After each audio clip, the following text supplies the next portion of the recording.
खुशी को दबा नहीं देना है। प्रश्न, तुम बच्चों में लकी किसको कहेंगे और अनलकी किसको कहेंगे? उत्तर, लकी वह है जो बहुतों को आप समान बनाने की सेवा करते, सबको सुख देते हैं, और अनलकी वह है जो सिर्फ सोते और खाते, एक दो को दुख देते रहते हैं। पुरुषार्थ में कमी होने से ही अनलकी बन जाते हैं। दूसरा प्रश्न, जिन बच्चों के तीसरे नेत्र का ऑपरेशन सक्सेसफुल होता है उनकी निशानी क्या होगी? उत्तर, वह माया के तूफानों में घड़ी घड़ी गिरेंगे नहीं, ठोकर नहीं खाएंगे, उनकी दैवी चलन होगी, धारणा अच्छी होगी। गीत छोड़ भी दे आकाश सिंहासन। ओम शांति। शिव भगवान उवाच, या ऐसे भी कह सकते हैं कि गीता के भगवान शिव भगवान उवाच, निराकार का रूप अलग है, वह है परम आत्मा, उनका कोई शरीर नहीं है। पुकारते ही है, हे भगवान रूप बदल कर आओ। वह कोई जानवर का रूप तो नहीं धरेगा, मनुष्यों ने तो जानवर का भी रूप दे दिया है। कच्छ मत्स्य अवतार, वराह अवतार, परंतु खुद कहते हैं मैंने यह रूप धरे ही नहीं है, मुझे तो नई सृष्टि रचनी है। श्री कृष्ण को सृष्टि नहीं रचनी है, ब्राह्मण कुल को रचने वाला ब्रह्मा और श्री कृष्ण में बहुत फर्क है। ब्रह्मा के मुख से ब्राह्मण रचे गए, श्री कृष्ण के मुख से देवताएं रचे गए, ऐसे तो कहा भी नहीं लिखा हुआ है। अभी तुम बच्चे जानते हो दुनिया में ऐसा कोई नहीं जिसकी बुद्धि में यह हो कि निराकार परमात्मा साकार में आकर आत्माओं को ज्ञान देते हैं। ज्ञान लेने वाली भी आत्मा है तो देने वाली भी आत्मा है। अब आधा कल्प से भिन्न भिन्न रूप से माता पिता, गुरु गोसाई आदि सब देहधारी एक दो को कुछ न कुछ मत देते आए हैं। अभी इस समय त्वमेव माताश्च पिता त्वमेव पर समझाया जाता है। यह महिमा एक की ही गाई जाती है। बाप कहते हैं सभी के मत को छोड़ो, मैं ही आकर तुम्हारा बाप, टीचर, गुरु, बंधु आदि बनता हूं। मेरी मत में सभी की मत समाई हुई है, इसलिए मुझ एक की मत पर चलना अच्छा है। परमपिता परमात्मा जरूर अभी ही मत देंगे ना। यह परमात्मा तुम आत्माओं को मत देते हैं और वह सभी मनुष्य मत देते हैं। वास्तव में तो वह भी आत्माएं ऑर्गन्स द्वारा मत देती है, परंतु मनुष्य नाम रूप में फंसे हुए हैं, तो इस राज को नहीं जानते हैं। जैसे कहते हैं बुद्ध पार निर्वाण गया। अब बुद्ध तो शरीर का नाम हो गया, वह शरीर तो कहां जाता नहीं। वह कहेंगे फलाना वैकुंठ गया, वह नाम शरीर का लेंगे। ऐसे नहीं कहेंगे कि वह शरीर छोड़ उनकी आत्मा गई। ऐसे कोई जाते ही नहीं। तुम समझते हो हम आत्मा को ही स्वर्ग में जाना है। आत्मा कोई स्वर्ग से यहां नहीं आती, आते सब परम धाम से है। यह नॉलेज तुम बच्चों की बुद्धि में है। तुम जानते हो इस सृष्टि पर पहले देवी देवताओं की आत्मा थी जिन्होंने सतयुग में पार्ट बजाया। तुम्हारी बुद्धि में आत्मा और परमात्मा का पूरा परिचय है। भल तुम घड़ी घड़ी भूल जाते हो, देहाभिमान में आ जाते हो। पूरी रीति कोई से मेहनत होती नहीं। माया ऐसी है जो पुरुषार्थ करने नहीं देती। खुद भी सुस्त है तो माया और ही सुस्त बना देती है। विश्व का मालिक खुद बैठ पढ़ाते हैं, जिसमें मात पिता, बंधु, सखा, गुरु आदि सभी संबंधों की ताकत आ जाती है। यह महिमा है ही एक निराकार परमात्मा की, परंतु मनुष्य समझते नहीं। लक्ष्मी नारायण आदि सबके आगे जाकर महिमा गाते रहते हैं। तो बाबा म्हणता है दुनियावाल्यांच्या बुद्धीमध्ये आत्मा परमात्म्याचा परिचय नाहीये.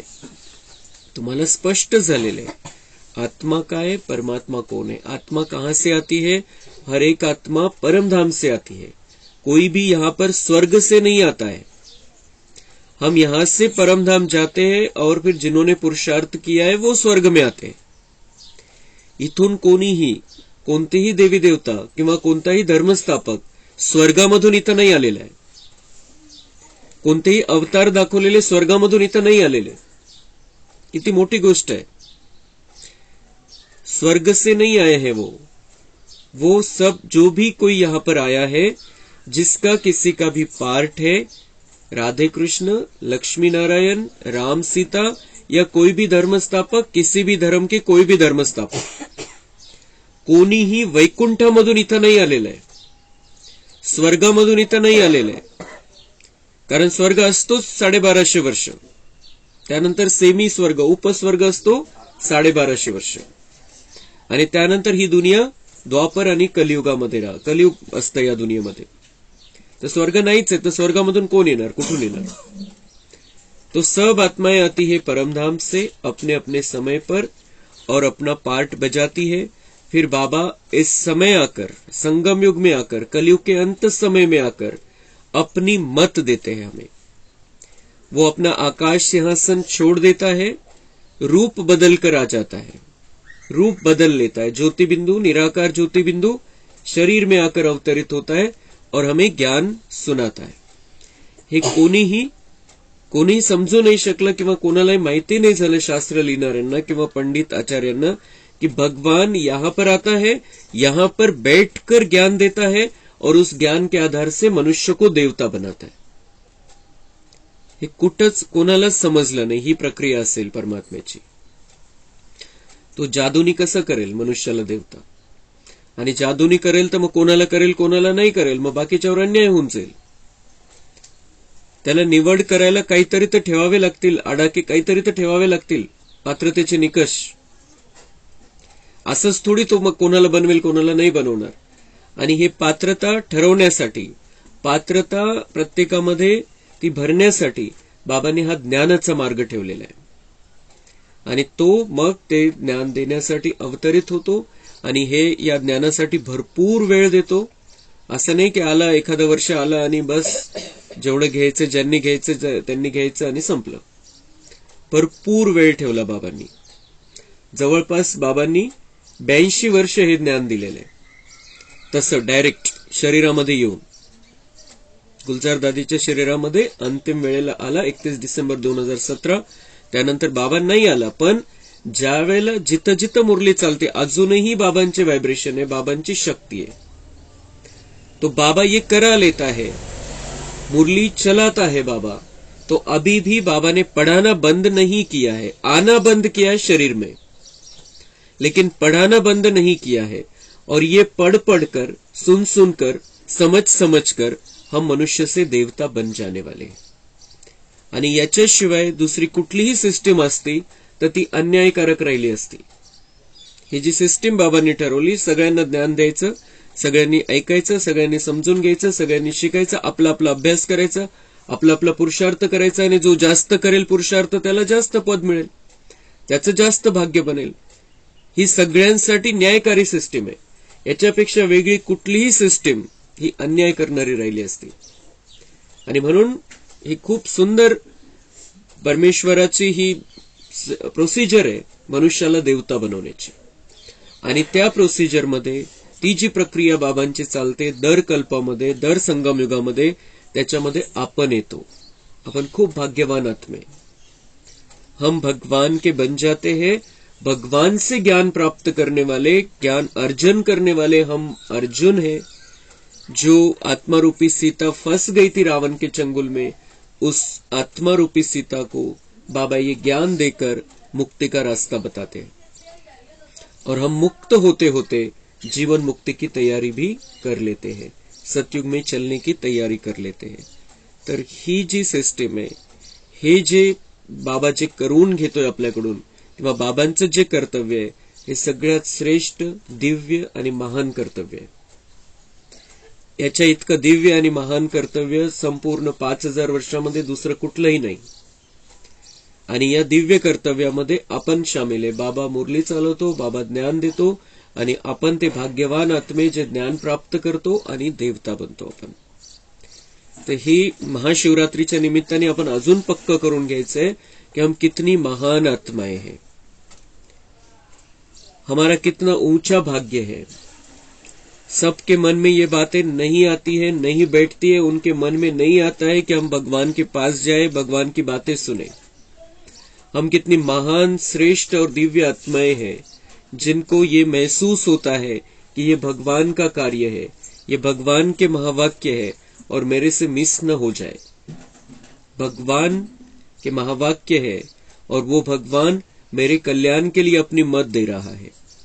हमने बहुतों की मत ली, 5000 साल में अनेकों की मत ली, लेकिन वो मत कैसी थी? मनुष्य मनुष्य को मत देता था, वो मनुष्य मत थी. फिर सतयुग में हमने मत ली देवताओं की. फिर द्वापर में हमने मत ली जो भक्ति मार्ग के हिसाब से. द्वापर में हमने शास्त्रों की मत ली, गुरुओं की मत ली, पंडितों की मत ली, आचार्यों की मत ली, लेकिन सारा देह भान था. देवताओं की मत पर चले हम, लेकिन हमें तब देवताओं की किसी की मत सलाह लेने की जरूरत नाही थी. भले आपण एक दुसऱ्यांशी बोलू, तिथं सगळं होईल, पण तिथं सल्ला घेण्याची आवश्यकता नाही कोणालाही 2500 वर्ष. कारण सगळे हुशार बनलेले तिथं जाणार आहे. त्यामुळे आपल्याला कोणाला विचारावं नाही लागणार तिथं की आता मी काय करू, आता काय करायला पाहिजे, आता कसं करायला पाहिजे. कारण सगळे हुशार जाऊन बसलेले तिथं. या दुनियेमध्ये जितके काही हुशार असतील ते सगळे हुशार तिथं आहे. आणि त्यामुळे ती जरी मत तेवढ्यापुरती तेवढी घेऊ आपण, पण मत तसं सल्ला मार्गदर्शन घेण्याची आपल्याला तिथं आवश्यकता नाहीये. लेकिन इस समय हमें स्वयं भगवान आकर अपनी मत दे रहा है, स्वयं भगवान हमें सलाह दे रहा है. असं नाही की तो बिलकुल त्याचं एकदम असा आदेशच देऊन टाकतो आणि तुम्हाला करावंच लागेल, काही जबरदस्ती नाहीये त्याची. वो भी कहता है मैं अपनी मत देता हूं और ये मत तुम्हारे अच्छाई के लिए है, श्रेष्ठ मत है. तुम चलो इस पर तो तुम्हारा कल्याण है, नहीं चलो तो तुम्हारा नुकसान है. बाकी चालायचं न चालायचं शेवटी आपली मर्जी. किती चालायचं, कुठपर्यंत चालायचं, किती नियमांचं पालन करायचं, ही आपली मर्जी आहे. बाबाने आपल्यावरती ठेवलेलं आहे, ते स्वातंत्र्य दिलेलं आहे. पण त्याची मत आपल्याला मिळतेय हे 5000 वर्षामध्ये एकदाच मत मिळत असते. ते पण आपण जेवढा काळ ज्ञानामध्ये चालतो 5, 10, 15 वर्ष, तेवढा काळ फक्त त्याची मत मिळते. 5000 वर्षामध्ये परमात्म्याची मत मिळण्याचं भाग्य आपल्याला आहे. तो हमें उसकी मत पर चलना है, उसकी मत को अब ठुकराना नहीं है और उसकी मत पर चलकर हमें अब भूलना नहीं है उसको और उसके ज्ञान को भी भूलना नहीं है. माया भुलाने का प्रयत्न करेगी. बाबा म्हणता है कि माया सुस्त बना देती है, माया सुस्त बना देती है. काय होतं? बाबा म्हणता है कि माया ऐसी है जो पुरुषार्थ करने नहीं देती है, खुद भी सुस्त है तो माया और ही सुस्त बना दे. आपली सुस्ती असते आणि मग पुन्हा ते विकार रूपी ती कमजोरी असते, ती आपल्याला अजून सुस्त बनवून टाकते. म्हणून आता सुस्त नाही राहायचंय, ज्ञानामध्ये पुरुषार्थामध्ये सुस्त नाही राहायचंय. खूप चांगल्या प्रकारे पुरुषार्थ करून आपलं भाग्य बनवून घ्यायचंय. तुम जानते हो हम आत्माएं 84 जन्मों का चक्र लगाकर आई है. अब यह अंतिम जन्म है. यह घड़ी घड़ी बुद्धि में याद रहना चाहिए. यह नॉलेज बड़ी खुशी की है. ऐसा बेहद का बाप स्वयं तुम बच्चों के और कोई को मिलता नहीं है. बाबा म्हणते किती आनंदाचं हे ज्ञान आहे, किती आनंद देणारं ज्ञान आहे, आनंदाच्या दुनियेमध्ये नेणारं ज्ञान आहे, आनंदाच्या सागरामध्ये सामावण्याचं ज्ञान आहे. तर तुम्ही किती आनंदी राहिलं पाहिजे हे ज्ञान प्राप्त करून. या ज्ञानामध्ये खूप आनंद आहे जो दुनियेमध्ये कशामध्ये नाही आता. और ऐसा बेहद का बाप जो सभी का बाप है, सभी देवताओं का बाप है, सभी धर्मपिताओं का बाप है, ऐसा बेहद का बाप स्वयं तुम बच्चों के और कोई को मिलता नहीं है. बाबा म्हणता हे तुमचंच भाग्य आहे. तुमच्याच मनामध्ये संकल्प येतात, तुम्हाला मी प्रेरणा देतो, तुमच्या मनामध्ये संकल्प येतात, तुम्ही ते माझी प्रेरणा पण कॅच करता आणि तुम्ही या ज्ञानामध्ये येता आणि आपलं भाग्य बनवता. ऐसा भाग्य और किसी का भी नहीं है. भगवान स्वयं कह रहा है कि कल्प कल्प तुमने अपना भाग्य रिकॉर्ड कर लिया है, तुम ही मेरे बनते हो, तुम ही मेरी मत प्राप्त करते हो, तुम ही देवता बनने वाले हो. पण ती रेकॉर्डिंग जी आहे ती गुप्त रेकॉर्डिंग आहे. शेवटी आपल्याला संकल्प येतो दर कल्पामध्ये, आपण बाबांचे बनतो, आपण पुरुषार्थाचा संकल्प करतो, पुरुषार्थाची मेहनत घेतो, आपण पुन्हा प्रॅक्टिकलमध्ये ते करतो, आणि म्हणून आपल्याला इतकी मोठी प्राप्ती की आपण स्वर्गामध्ये जाऊन राहणार आहे. बाकीच्यांना सगळं दिसतं, जाणवतं, तरी सुद्धा ते नाही यायला तयार. तो वो दोष थोड़ी दे सकते भगवान को कि हमको नहीं बुलाया, नहीं आया उनको संकल्प, नहीं आता है उनको, नहीं मन में, नहीं समझ में नहीं आती बातें. विवेक भी कहता है परमपिता परमात्मा का जो बच्चा बना है उनकी खुशी का पारावार नहीं होना चाहिए, परंतु लोभ मोह आदि विकार आने से खुशी को दबा देते हैं. इन विकारों ने ही सारी दुनिया की खुशी को दबा दिया है.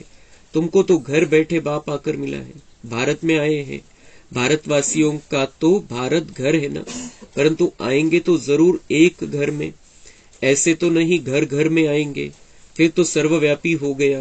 वह आएंगे तो जरूर आकर पतितों को पावन बनाएंगे. दुनिया तो समझती है श्री कृष्ण आएगा, परंतु तुम जानते हो परमपिता परमात्मा आया हुआ है. जो पतित पावन ज्ञान का सागर है, उनका नाम वास्तव में रुद्र है. यह बड़े से बड़ी भूल है. जब यह समझे कि वह बेहद का बाप सारी सृष्टि का रचयिता है, तो खुशी का पारा चढ़ जाए. ऐसे बाप से तो जरूर वर्षा मिलेगा. तो बाबा म्हणता है कि परमपिता परमात्मा का बच्चा बना तो उनकी खुशी का तो पारावार नहीं होना चाहिए. जो भगवान का बच्चा बना है उसकी खुशी का तो पारावार नहीं रहना चाहिए. किती आनंद झाला पाहिजे त्याला कि भगवान के हम बच्चे बने हैं. लेकिन क्या होता है, बाबा म्हणता है परंतु लोभ मोह आदि विकार आने से खुशी को दबा देते हैं. हा जो आनंद आहे, परमात्मा प्राप्तीचा जो आनंद आहे, तो का दबून जातो? विकारांच्या वश आपण होऊन जातो. बाबांचे बनल्यावर पण मोह लोभ आदि विकार, बाबा म्हणता इस खुशी को दबा देते हैं. आपण त्यांना जास्त महत्व देतो आणि ते त्याच्यामध्ये थोडंसं आपण विकारांच्या वश होऊन जातो. आणि त्यामुळे बाबा म्हणते हा निर्भेळ आनंद नाही घेता येत तुम्हाला, हा सगळ्यात मोठा आनंद आहे. और इन विकारों ने ही बाबा म्हणते सारी दुनिया की खुशी को दबा दिया है. जो खरा आनंद आहे तो दबून गेला आणि हे वर चाललेलं आहे फक्त.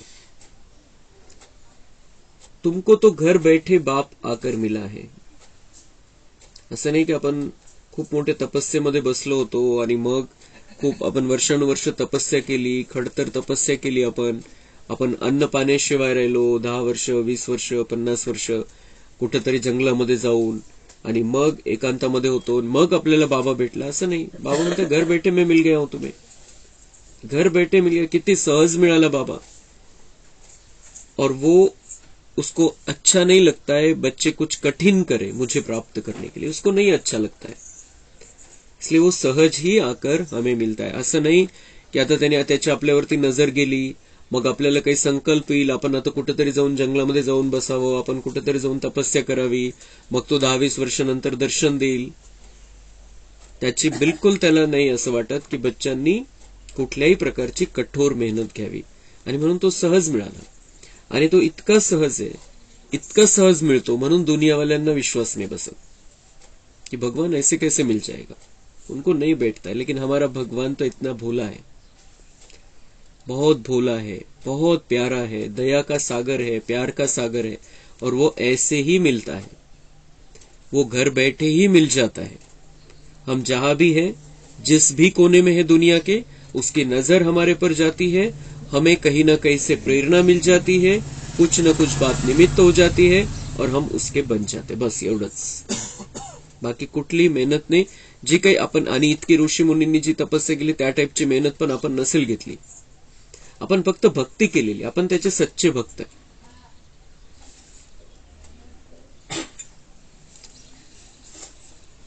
यहाँ माँ बाप प्यार तो बहुत करते हैं, परंतु उनको फिर काम कटारी नीचे डाल देते हैं तो दुख आरंभ हो जाता है. बाबा म्हणते मैं तुम्हारा माता पिता हूँ, बहुत प्यार करता हूँ, तुम्हें सतयुगी संसार में भेजता हूँ। यहाँ बाबा म्हणता है माता पिता प्यार तो बहुत करते हैं, लेकिन काम कटारी नीचे डाल देते हैं, लग्न लावून देतात। बाबा म्हणता है दुख आरंभ हो जाता है फिर तब से। सतयुग में तो ऐसे नहीं होता, वहां तो दुख की बात नहीं, क्योंकि वो निर्विकारी संसार है, इसलिए बाबा म्हणता है वहां पर दुख नहीं है, लेकिन यहाँ के संसार में तो दुख है। यह बाप बैठ समझाते हैं, तुम्हारे में भी नंबरवार समझते हैं। तुम्हारा यह ज्ञान योग से ऑपरेशन हो रहा है, परंतु कोई का सक्सेसफुल होता है, कोई का नहीं होता है। जैसे आंखों का ऑपरेशन करते हैं तो कोई की ठीक हो जाती है, कोई में थोड़ी खराबी रह जाती है, कोई की आंखें बिल्कुल खराब हो जाती है। तुमको भी अभी ज्ञान का तीसरा नेत्र मिल रहा है, तो बुद्धि रूपी नेत्र खुल जाता है, तो अच्छा पुरुषार्थ करने लग पड़ते हैं। कोई का पूरा नहीं खुलता है, धारणा नहीं होती है, दैवी चलन भी नहीं होती, माया के तूफान में घड़ी घड़ी गिरते रहते हैं। एक तरफ है 21 जन्मों का सुख देने वाला उस्ताद, दूसरे तरफ है दुख देने वाला रावण, उसे भी उस्ताद कहेंगे। बाप कहते हैं मैं तो कोई को दुख नहीं देता हूँ, मैं तो सुख देने वाला नामी ग्रामी हूँ। तो बाबा म्हणता है यहाँ तुम्हारा ज्ञान और योग से ऑपरेशन हो रहा है। बाबा ऑपरेशन करतोय, आपल्याला ऑपरेशन थिएटर मध्ये आणलेलं आहे बाबांनी, आणि आपलं ऑपरेशन तो करतोय ज्ञान आणि योगाच्या द्वारे, क्योंकि आत्मा में खराबी आ गई है, आत्मा में बिगाड़ आ गया है, आत्मा में विकारों ने प्रवेश किया है। तो ज्ञान योग से आत्मा का ऑपरेशन, सबसे बड़ा सर्जन जो है, दुनिया का सबसे बड़ा डॉक्टर हमारा शिव बाबा है, और वो ये ऑपरेशन करता है। लेकिन बाबा म्हणता है तुम्ही किती माझ्यावरती स्वतःला सोपवलेले, कशा पद्धतीने तुम्ही समर्पण बुद्धी झालेले, त्यानुसार हे ऑपरेशन यशस्वी होईल किंवा अयशस्वी होईल। जसं डोळ्यांचं ऑपरेशन असतं, बाबा म्हणताय किसी के आंख का ऑपरेशन सक्सेसफुल हो जाता है, खूप चांगली नजर येऊन जाते डोळ्यांचं ऑपरेशन झाल्यानंतर, काही काही मध्ये तशी थोडी खराबी राहून जाते, आणि काही काहीच्या ऑपरेशन मध्येच डोळे चालले जातात। तो ऐसा भी होता है। तो यहाँ पर भी बाबा म्हणता है कि तुम्हारे जितना तुम समर्पित बुद्धि होकर मुझसे ये ज्ञान योग का इंजेक्शन लोगे, ये ऑपरेशन में मेरे ऊपर समर्पित हो जाओगे, तो तुम्हारा ऑपरेशन सक्सेसफुल हो जाएगा और तुम बहुत ऊंचा, बहुत श्रेष्ठ पुरुषार्थ करने लगोगे। समझ में आ जाता है कि अभी इन विकारों ने हमको तंग किया है, परेशान किया है, दुख दिया है, और भगवान उस्ताद अब उस रावण उस्ताद से छुड़ाने के लिए आ गया है, तो हम बाबा के बन जाते। इस ऑपरेशन के बाद हम बाबा के संपूर्ण रीति से बन जाते, कोई संशय नहीं रहता है, संपूर्ण रीति से हम बाबा के बन जाते हैं और रावण को हराने के लिए तैयार हो जाते हैं। रावण को ललकारते हैं और रावण का आवाहन करके, उन विकारों का आवाहन करके हम उन विकारों पर विजय प्राप्त कर लेते हैं। जिनका सक्सेसफुल नहीं होता है, मग बाबा म्हणतात ते ढिल्ले ढाले चालतात पुरुषार्थामध्ये, आणि मग काही कधी विकार त्यांच्यावरती कब्जा करतात, कधी ते विकारावरती कब्जा करतात। ये युद्ध चलती रहती है। और फिर जो युद्ध करने वाले हैं, बाबा म्हणता है फिर वो सतयुग में कैसे आएंगे, फिर उनको त्रेता में रहना पड़ेगा। कंटिन्यूअस युद्ध ने आपल्याला त्यांना समाप्त करून टाकायचंय। भले ही आएंगे वो विकार आएंगे, विकार के विचार आएंगे, लेकिन हमें उसे तुरंत फिनिश कर देना है, तुरंत फिनिश कर देना है। त्यांच्याशी ते विकाराशी युद्ध नाही करत बसायचं। आता एकदा ललकारायचं, आवाहन करायचं आणि आपल्यामध्ये ते 7 गुणांची धारणा करायची, ऑटोमॅटिक ते विकार निघून जातील किंवा आपल्यासमोर टिकू नाही शकणार। भले येतील विचारांच्या रूपामध्ये, व्यक्तीच्या रूपामध्ये, परिस्थितीच्या रूपामध्ये, पण आपल्याला झगडत नाही बसायचं त्याच्याशी। बाबांशी कनेक्शन जोडायचंय, बाबांच्या सोबत बसायचंय, आणि ऑटोमॅटिक ते विकार पळून जातील। त्यांच्याशी आपल्याला लड़ाई करने की सुद्धा आवश्यकता नहीं है। तो ये इस तरीके से हमें ये अपना ऑपरेशन सक्सेसफुल कर लेना है, बाबा का पूरी रीति से बन जाना है, समझ लेना है कि रावण उस्ताद ने हमें धोखा दिया है, ये हमारा दुश्मन है, और इसी के कारण से ही हमारे जीवन में जो कुछ भी दुख है वो वही कारण है। बाबा ने काल सांगितलं, मुसलमानों ने नुकसान किया, क्रिश्चियनों ने नुकसान किया, यहाँ आकर वो नहीं है। रावण तुम्हारा सबसे बड़ा दुश्मन है और रावण ने तुम्हारी सुख शांति छीनी है। तो इस रावण को ही हमें खत्म कर देना। और ये रावण को खत्म करने की ताकत, रावण को खत्म करने की प्रेरणा हमें तब आती है जब ये ज्ञान और योग का जो ऑपरेशन बाबा कर रहा है वो सक्सेसफुल हो जाता है। तर त्यासाठी आपण आज आणि उद्याचा दिवस खूप महत्वाचा आहे। आज बाबा येणार आहे, बाबा मिलनचा दिवस आहे आज, आणि उद्या महाशिवरात्री आहे। तर हे 2 दिवस आपण हे पक्क करून घ्यायचंय की माझं ऑपरेशन यशस्वी होतंय। आता माझं ऑपरेशन जे काही राहिलेलं असेल, थोडंफार खराबी राहिली असेल, आपल्याला यशस्वी करून घ्यायचंय। बाबांवरती स्वतःला संपूर्ण रीतीने सोपवायचंय आणि त्याच्यासारखा आनंद मग कशातच नाहीये। जब हम बाबा को अपने आप को सौंप देंगे, उसके जैसा आनंद कोई नहीं है। और अब थोड़ा समय बचा है, थोड़ा समय है, थोड़े समय का उसका साथ है, संपूर्ण परिवर्तन होने वाला है, सारे नजारे सामने हैं, और इसलिए हमें उसका पूरा फायदा उठा लेना है। अभी बाबा का, बाबा की खुशी का, बाबा के प्यार का, बाबा की शक्ति का पूरा फायदा हमें उठा लेना है। तो उसके लिए ये ज्ञान और योग का जो ऑपरेशन बाबा करा रहा है उसमें हमें सक्सेसफुल होना है, उस ऑपरेशन को सक्सेसफुल करना है। तर बाबांवरचा एवढा तेवढा जरी संशय असेल, काही जरी निश्चयामध्ये कमी असेल, तर ती आपल्याला संपूर्ण रीतीने समाप्त करून टाकायची आहे आणि आपल्या आसपास जे असतील त्यांना ते मनसा वाइब्रेशन द्यायचे की वो भी बाबा के पक्के बच्चे बन जाए, वो भी बाबा के श्रेष्ठ बच्चे बन जाए। शिवरात्रीला आपण भली वाणीची सेवा नाही करू, आपण बऱ्याच जणांना आता संदेश पण दिलेले आहे, पण आपण आता ही मनसा सेवा करायची, त्यांना आत्मा बघून बाबांची किरण त्यांना द्यायची। आज आणि उद्या 2 दिवस त्यांना बिलकुल त्यांचं भाग्य बनलं पाहिजे। त्यांनी बाबांकडून ते बाबाचे बच्चे ते पण आहे, त्यांनी बाबांकडून संपूर्ण वर्षा घेतला पाहिजे। तर आपण ही सेवा करू तर आपलं ऑपरेशन पण ऑटोमॅटिकच सक्सेसफुल होईल। ही सेवेची भावना, शुभ भावना आपल्याला ठेवायची आणि हे 2 दिवस त्यासाठी महत्वाचे। बाबांची आपल्यावरती नजर पण राहणार आहे। बाबा आज आ रहा है शाम में, तो हमें देख भी रहा है, और कल महाशिवरात्रि है, सारी दुनिया में भक्ति का वातावरण है, तो हम भी बाबा से बहुत अच्छी रीति से कनेक्शन जोड़कर रखेंगे आज और कल 2 दिन। अभी तुम फिर बाप से शक्ति ले, 21 पीढ़ी राज्य भाग्य लो। यह सत्यनारायण की कथा तो मशहूर है, परंतु विद्वान आचार्य भी नहीं जानते। गीता का कितना आडंबर बनाया है, लाखों सुनते हैं परंतु समझते कुछ भी नहीं। अब इन विचारों को कौन सुजाग करे, यह तुम बच्चों का काम है। तो बाबा म्हणताय की गीतेचं किती आडंबर बनवलेले, लाखो लोक ऐकतात ते गीता, भगवद्गीता, भागवत, प्रवचन वेगवेगळं, लाखों सुनते हैं बाबा म्हणताय, लेकिन परंतु समजते कुछ भी नहीं। त्याच्या मागचं रहस्य, त्याच्या मागचं सत्य, त्याची स्पष्टता कोणालाही नाहीये। ते भले त्या नशेमध्ये राहतात, त्यांच्या भक्तीच्या नशेमध्ये राहतात, पण त्यांना सत्य त्याच्या मागचं माहितीच नाहीये। तो बाबा म्हणते उनको कौन समझाएगा, इन विचारों को कौन समझाएगा। बाबा म्हणते ये काम तुम्हें करना पडेगा। सगळ्यात पहिले तर मनसा सेवा, मनसाद्वारे ताकद त्यांना द्यावी लागेल, तेव्हा त्यांच्यामध्ये कॅपॅसिटी येईल ते समजण्याची, ऐकण्याची। असं डायरेक्ट सांगून आता कोणाची ती कॅपॅसिटी राहिलेली नाहीये की आपल्या शब्दातून त्यांना काहीतरी लक्षात येईल। पहिले मनसा सेवा करावी लागेल, ती धरणी तयार करावी लागेल आणि नंतर बीज टाकावं लागेल। जो जितना आप समान बनाएंगे उतना पद भी ऊंच पाएंगे। बाप कहते बीती सो बीती देखो, ड्रामा में ऐसे था, आगे के लिए पुरुषार्थ करो। बाबा म्हणते आजपर्यंत जे झालं ते झालं, असंच होतं ड्राम्यामध्ये, आता इथून पुढे चांगला पुरुषार्थ करा, सगळ्यांना आपल्यासारखं बनवा।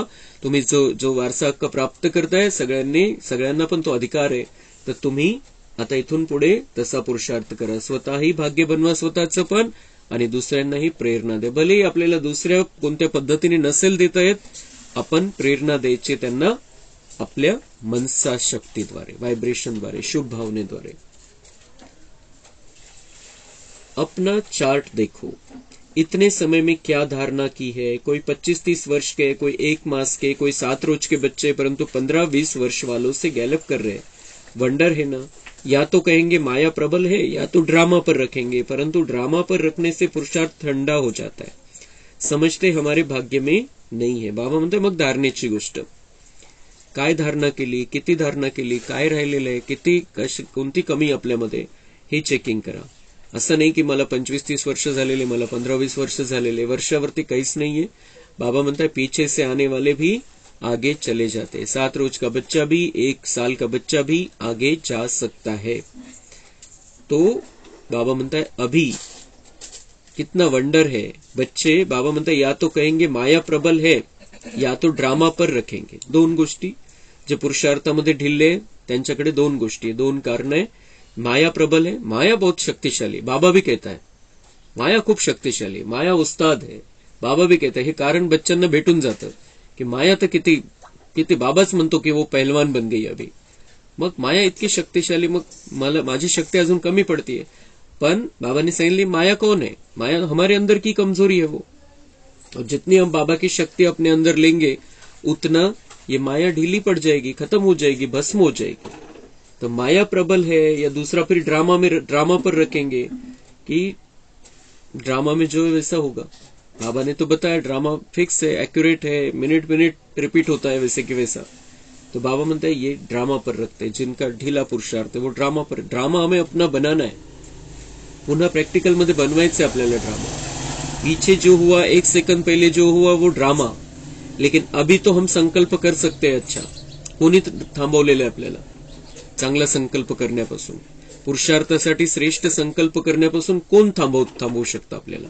आपण आत्ता निर्णय घेऊ शकतो मला इथून पुढे काय पुरुषार्थ करायचा है, कोणीच नाही रोकू शकत, दुनियेमध्ये कोणाचीच ताकद नाहीये।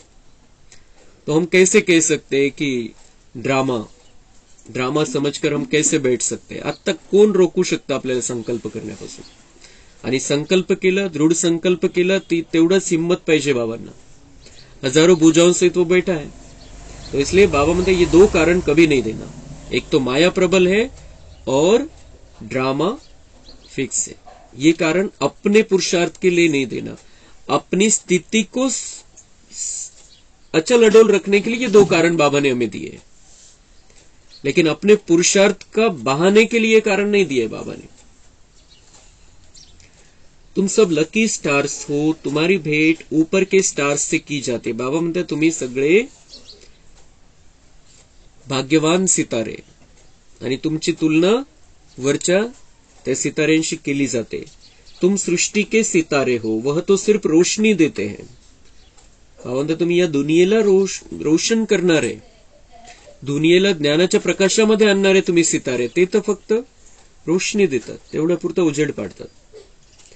तुम तो मनुष्यों को जगाने की सेवा करते हो, ते काय करतात? फक्त उजेड देतात फक्त, बाकी तुम बाबा म्हणते मनुष्यों को जगाने की सेवा करते हो, दुखियों को सुखी बनाते हो। मनुष्य इन सितारों को नक्षत्र देवता कहते हैं, सच्चे देवता तो तुम बनते हो। बाबा म्हणते या ताऱ्यांना, जे चांदण्या चमकत्या नक्षत्र आहे त्यांना ते देवता समजतात, लेकिन भगवान कहता है कि सच्चे देवता तो तुम हो, वो तो सिर्फ रोशनी देने वाले हैं, देवता बनने वाले तो तुम हो। उन सितारों को देवता कहते हैं क्योंकि वह ऊपर में रहते हैं, परंतु देवताएं कोई ऊपर नहीं रहते तो इसी सृष्टि पर है, परंतु मनुष्यों से ऊंच जरूर है। ऊपर रहते हैं इसलिए उनको देवता कहते हैं, लेकिन बाबा म्हणते देवताएं तो ऊपर नहीं रहते हैं, देवताएं नहीं है ऊपर। हम चांदनी के रूप में, आत्मा रूप में ऊपर रहते हैं, लेकिन देवता रूप में हम नीचे है सृष्टि पर। सिर्फ बाबा म्हणते फरक काय, आजच्या मनुष्यापेक्षा स्थिती चांगली आहे, श्रेष्ठ स्थिती, आणि म्हणून त्यांना वर समजतात, पण त्यांची स्थितीने वरती येते, राहायला वरती नाहीये, राहायला इथंच आहे। तो सबको सुख देते, जो 1-2 को दुख देते उनको थोड़ी लकी स्टार कहेंगे। लकी और अनलकी इस समय है, जो आप समान बनाते हैं उन्हें लकी कहेंगे, जो सिर्फ सोते और खाते उनको अनलकी कहेंगे। तो बाबा म्हणता है तुम भाग्यवान सितारे हो जो सिर्फ सोते खाते म्हणजे पुरुषार्थ करतच नाही, सेवा काहीच करत नाहीये, तो वो उनको लकी कैसे कहेंगे? त्यांना भाग्यवान कसं म्हणायचं? भाग्यवान तोच ज्याची सेवा चाललेली आहे, दुसरी कुठली सेवा होत नाही, आपण शांत बसलेलो आहे, मनसा सेवा। सबका कल्याण हो जाए, सबका भला हो जाए, बाबा से शांति आ रही है, इनको मिल रही है, ये आत्माएं भी बाबा से वर्षा ले, बसल्या बसल्या ते करू शकतो आपण, काही कुठलं दुसरं काही करण्याची आवश्यकता नहीं है। तो लेकिन बाबा म्हणता है सिर्फ सोते खाते पुरुषार्थ का, सेवा का कोई ध्यान नहीं है, तो उनको लकी कैसे कहेंगे? भाग्य बनाने का अभी समय है। स्कूल में भी ऐसे होते हैं, यह भी पढ़ाई है, बुद्धि से काम लेना पड़ता है। राधे कृष्ण को 16 कला लकी कहेंगे, राम सीता 2 कला कम हो गए। सबसे नंबर 1 लकी लक्ष्मी नारायण है, वह भी इस पढ़ाई से ऐसे बने हैं। पुरुषार्थ में कमी करने से अनलकी बन पड़ते हैं। तुमको तो बाप खुद पढ़ाते हैं, तुम स्टूडेंट ही गोप गोपिया हो। वास्तव में यह अक्षर सतयुग से निकला है, वहां प्रिंस प्रिंसेस खेल पाल करते हैं, तो प्रिय नाम गोप गोपिया रखा है। श्री कृष्ण के साथ दिखाते हैं। तो बाप कितना समझाते हैं, कहते हैं श्री मत पर चलो, इस समय तुमको सुख ही सुख मिलता है। उनकी कितनी महिमा है, सबके दुख कैंसल कराकर सभी को सुख देते हैं। कहते हैं माम एकम याद करो। यह बाप आकर न पढ़ाते तो हम क्या पढ़ सकते थे? नहीं, यह मोस्ट लवली बाप है, सबसे अच्छी मत देते हैं। मन मना भव, मुझे याद करो, स्वर्ग को याद करो, चक्र को याद करो, इसमें सारा ज्ञान आ जाता है। वह तो सिर्फ विष्णु को स्वदर्शन चक्र दिखाते हैं, परंतु अर्थ का पता नहीं। हम अभी जानते हैं कि शंख है ज्ञान का, जो निराकार बाप देते हैं, विष्णु थोड़े देते हैं, और देते हैं मनुष्यों को, जो फिर देवता अथवा विष्णु बनते हैं। कितना मीठा ज्ञान है, तो कितना खुशी से बाप को याद करना चाहिए। अच्छा, मीठे मीठे सिकी लधे ब्राह्मण कुलभूषण स्वदर्शन चक्रधारी बच्चों को याद प्यार। परंतु बच्चे स्वदर्शन चक्र चलाते बहुत थोड़ा है, कोई तो बिल्कुल नहीं फिराते। बाप तो रोज कहते हैं स्वदर्शन चक्रधारी बच्चे, यह भी आशीर्वाद मिलती है। अच्छा, मीठे मीठे रूहानी बच्चों को रूहानी बाप की नमस्ते। हम रूहानी बच्चों की रूहानी बाप दादा को याद प्यार, गुड मॉर्निंग, नमस्ते, वहां बाबा वहां, शुक्रिया बाबा शुक्रिया। तर याद प्यार देता देता बाबांनी कंप्लेंट केली आज। बाबा म्हणता है कि स्वदर्शन चक्रधारी बच्चों को मैं याद प्यार दे रहा हूं, मैं ये आशीर्वाद भी देता हूं कि स्वदर्शन चक्र घुमाओ, और ये तुम्हारा यादगार है, तुमने स्वदर्शन चक्र से माया का गला काटा है। लेकिन बाबा म्हणता है परंतु बच्चे स्वदर्शन चक्र चलाते बहुत थोड़ा है, कोई तो बिल्कुल नहीं फिराते। तो हमें ये पक्का करना है, हम वो बच्चे नहीं है। अभी हमें ये आज से पक्का करना है कि दिन भर में बार बार ये स्वदर्शन चक्र हम घुमाते रहेंगे। स्व का दर्शन, अभी हमें परदर्शन चक्र नहीं घुमाना है। ये क्या कर रहा है, क्यों कर रहा है, कैसे कर रहा है, ये करना चाहिए, वो करना चाहिए, इसने ऐसा करना चाहिए, ऐसे ही करता है, वो वैसे ही करता है, ये जो परदर्शन चक्र है, त्यामुळे स्वदर्शन चक्र नहीं फिरवत अपन। लेकिन स्वदर्शन चक्र में जो आनंद है वो किसी में भी नहीं। हमें अपने आप को देखना है, हम कहां पर हैं। हम स्वदर्शन चक्रधारी महान श्रेष्ठ दिव्य आत्माएं परमधाम की रहवासी है। हम वहां पर 7 गुणों से परिपूर्ण है, विकारों का नामो निशान भी नहीं है। कितनी श्रेष्ठ, कितनी दिव्य आत्माएं है, इतकंसं सुद्धा अंश नाहीये विकारांचा तिथं परमधाम मध्ये। 7 गुणांनी भरलेलो आहे आपण फक्त त्या मूळ स्वरूपामध्ये। त्या स्थितीची आठवण करायची। मग तिथून आलो आपण चांदणी, चमकती चांदणी, इतक्या 7 गुणांनी संपन्न, इतके सुंदर संस्कार घेऊन आपण खाली आलो। देवतांचं शरीर धारण केलं आपण, देवताही शरीरामध्ये विराजमान झालो, आणि 1 वर्ष 2 वर्ष 10 वर्ष 20 वर्ष नाही, 2500 वर्ष देवता जन्माचा लाभ घेतलेला आहे आपण। 2500 वर्ष, आणि त्या देवता जन्मामध्ये सगळ्या गुणांसहित आपलं ते जीवन होतं, विकारांच्या रहित जीवन होतं। एकही विकाराला 1 सेकंद सुद्धा आपण न वापरता खूप सुंदर जीवन जगलेलो आहे। किती सुंदर आपलं ते जीवन आहे। सतयुगातलं ते जीवनाचं दर्शन करायचंय। बाबांनी जे सांगितलेलं आहे, कैसे हमारे महल होंगे, कैसे हमारे पास पुष्पक विमान होंगे, कैसे वहां पर फल फ्रूट होंगे, कैसी सुंदर हवा वहां पर चलेगी, कितना सुंदर वातावरण होगा, त्या दुनियेमध्ये राहायचंय आपण, जितका वेळ राहता येईल तितका वेळ। फिर हमें ये देखना है कि द्वापर से हमारी पूजा मंदिरों में स्टार्ट हो गई है। हम पूज्य स्वरूपात में, यानी आपण सकाळच द्यायचंय भक्तांना। एखादं मंदिर, एखादी मूर्ती आपण स्वतःसाठी निवडायची, मी तीच आहे, आणि माझ्याकडे जे सगळे येत आहेत त्या मूर्तीच्या दर्शनासाठी मी त्यांना सगळ्यांना सकाश देतोय। त्या आनंदामध्ये आपण राहायचे, त्या स्थितीमध्ये राहायचे, ती वरदानी स्थिती आपण ठेवायची. नंतर अपन विचार करायचा है कि मुझे बाबा ने चुन लिया, घर बैठे भगवान मिल गया और मैं अभी ब्राह्मण रूप में हूं, मैं ब्राह्मण बन गया हूं, अभी भगवान की गोदी में हूं, भगवान ने मुझे दत्तक ले लिया है और फिर मैं बनने वाला हूं फरिश्ता. ब्राह्मण जीवन के साथ साथ फरिश्ता जीवन भी है और मुझे सभी सारी दुनिया वालों का कल्याण करना है, सबको बाबा का परिचय देना है, उन्हें संदेश देना है, भगवान आ गया है, तुम्हारा भी बाप है, तुम भी वर्षा ले लो. फरिश्ता बनकर हमें ये उड़ती स्थिति अपनी रखनी है और फिर हम बन जाएंगे देवता, परमधाम जाके देवता बन जाएंगे. तर हे स्वदर्शन चक्र जितका आपण फिरवत राहू तितका आनंद राहील. जितका आपण बाहेरच्या दुनियेमध्ये बघू काही ना काही प्रॉब्लेम आहे, त्याच्यामध्ये काही ना काही दुःख आहे. आणि म्हणून बाबा ही आज बाबा मिलन पण आहे, उद्या शिवरात्री पण आहे, त्या निमित्ताने याद प्यार देताना बाबा ही आठवण करून देत आहे कि बच्चे स्वदर्शन चक्र घुमाते रहो, ये मेरा तुम्हारे लिए आशीर्वाद भी है. हे जे स्वदर्शन चक्र फिरवायचं बाबांनी सांगितलेलं आहे, बाबा म्हणतात मैं ऐसे कोई आशीर्वाद नहीं करता हूं, लेकिन बाबा की मत, बाबा की सलाह, बाबा का ज्ञान ही हमारे लिए आशीर्वाद है. तो आज की बाबा के आशीर्वाद, और बाबा कहते मैं रोज देता हूं यह आशीर्वाद कि बच्चे स्वदर्शन चक्रधारी बनो, परदर्शन चक्रधारी नाही. आणि जितकं आपण त्या स्थितीमध्ये राहू तितकं मायेचा गळा कट होत राहील, विकार समाप्त होतील, भस्म होतील. हे स्वदर्शन चक्र फिरवत राहायचं. खूप सुंदर उपाय बाबांनी आपल्याला दिलेला आहे. एक तो मनमना भव और दूसरा स्वदर्शन चक्रधारी बनकर रहना है. धारणा के लिए मुख्य सार है, एक बाप की मत में बाप, टीचर, गुरु, बंधु आदि की सब मतें समाई हुई है, इसलिए उनकी मत पर चलना है, मनुष्य मत पर नहीं.